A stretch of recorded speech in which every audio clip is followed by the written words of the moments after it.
قلت الفوله كاس كيضرب في البلبوله ويدخل عليه خونا عبد المولى هذاك اللي ريحته فراوله دخل بحال هكا ويقول لي خونا اللي عقل وقت الفوله قال لي دخل هاتك بدا سنبوله وجاوبو عبد المولى قال ليه لا خوك بطال ما كيتفرجش في داكشي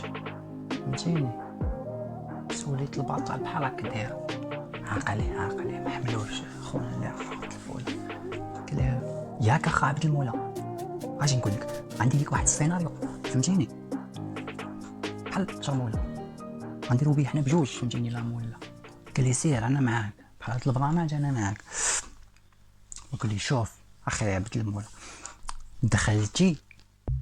ها السيناريو كيفاش داير دخلتي لواحد الدار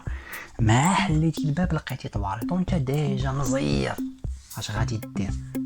غتقضي غادي تسالي ولكن السؤال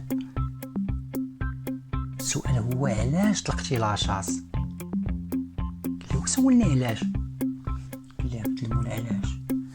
قال لي ديك هي مسؤوليه البطاله يا وجه الصنداله ريحتك ريحه كاشير ضرب الطريق في الصعد من فنزويلا. خويا حسن اش تبغي تقول لي فان ديالنا؟ ايوا خلاص بغيت نقول لهم حتى انا كنبغيكم كما كتبغيوني فهمتي